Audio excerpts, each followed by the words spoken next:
Low code promises speed and it delivers. Nowadays, people prototype very fast with low code, right? They can build very fast AI agents and do amazing things, great things. However, if you want a system that can automate thousands of documents with complex data structures and never fails, you will need what we call an enterprise foundation, right? So what do I mean by that?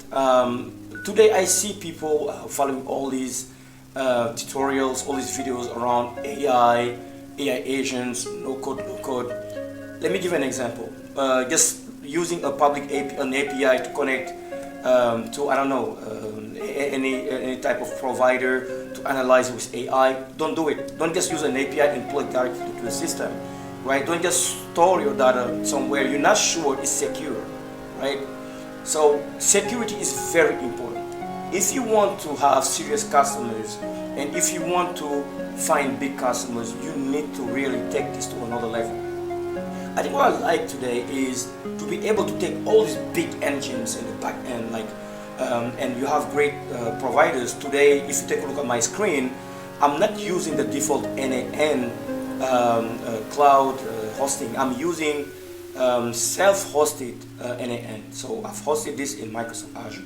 This is great because this helps me today to have control over my data, and even my clients, they will feel safe, right? People will feel safe. So I would recommend the same. So today, if you want to do something for your own company, I mean the company you're working with, or tomorrow you want to do it for your clients, you need to make sure the tool is hosted in a secured environment. This is the first thing, okay?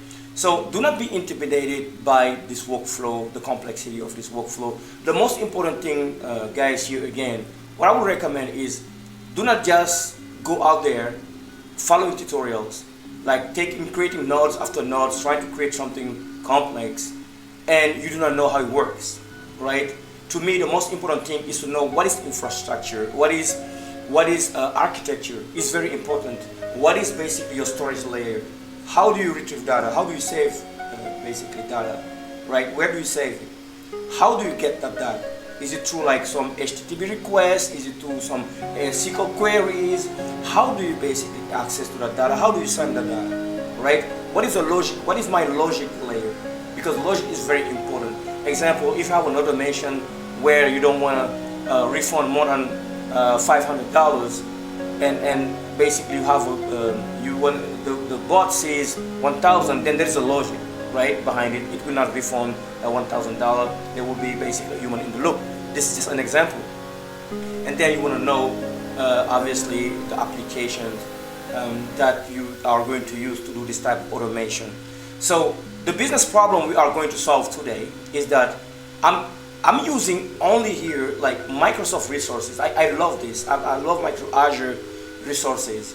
I did upload 3 invoices in Microsoft Azure Blob Storage, right? So one of them is in Spanish, the other one basically two are English, but one of them is USD currency. You know, it's tricky. Why is it tricky? Because every day the companies, the big companies, they have so many invoices, and all these invoices, they don't have the same structure, sometimes the same currency, the same language, and it's a nightmare basically to automate. But now, thanks to AI and low code, we can automate this, right? So what I will do is I'm going to pull these files from my blob storage, then I'm going to save them. Here we're going to go through a whole process, right, of getting the data, like cleaning the data. I'm going to send it to an LLM. The LLM basically restructured the data. I gave a clean version of the output I want. This is the output I want because I'm going to send this to a Microsoft SQL table, right? So here you will see that I have 2 Microsoft SQL table. This basically code node is just for me to flatten the JSON output from the LLM, because it's going to be easier for me to insert the data in the tables over here. So I have 2 tables in Microsoft SQL. One is for invoices.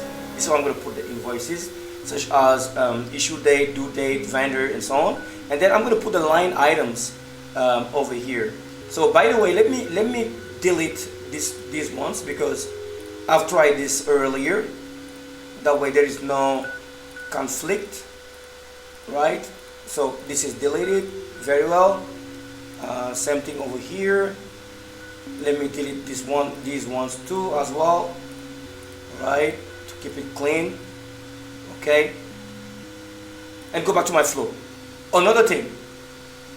Yes, I know you will tell me, how do we extract the data since we're dealing with pictures like PNG files? Well, you're right. I'm not using the regular, I would say, this one, like OpenAI, I would say API. I don't want to connect directly to this. I want something very secure. So what I did instead is that I'm calling Microsoft Azure, right, Document Intelligence, meaning form recognizer. I've used this in the past. It's very strong. It can extract, like, it's very powerful and accurate. Just to give you an idea, here it is. The Document Intelligence Studio. I'm basically extracting data using form recognizer. Let's browse for a file real quick. Okay.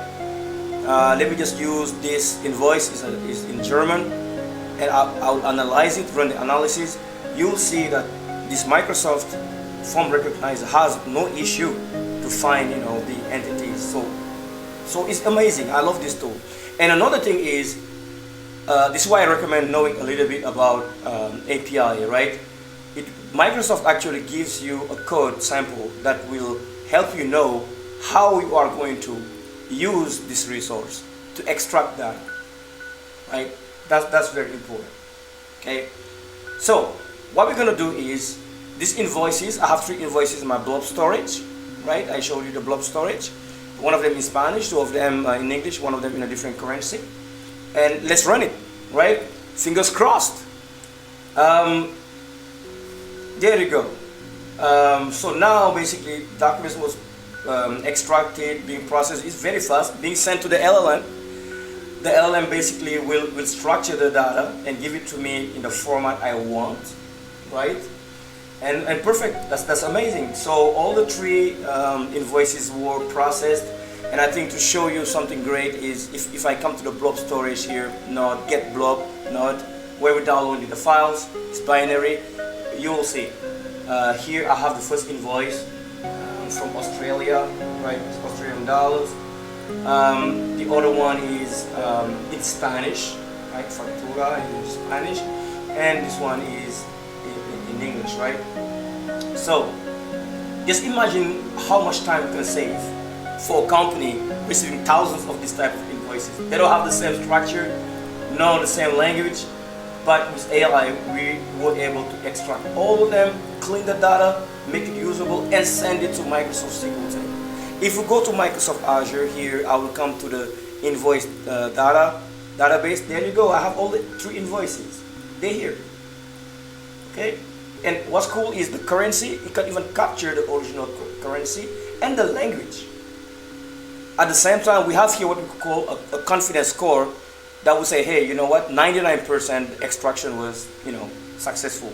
So tomorrow, if you have like a low quality document and it's below maybe 90, we can do a human in the loop and have a human verify, right? Let's check the line items. Same with the line items. All the line items, basically, they were captured as well, right? So I think this is great, guys, right? Again, the most important thing is not how complex your workflow is. The most important thing is to create an enterprise foundation, to create a workflow that will always work, right? That's the most important thing, right? And also the client, they want to be somewhere secure. So if you are interested in knowing how I build this from scratch, no worries. I can cover another session to show you guys how I did this automation. Thanks again and have a great Sunday.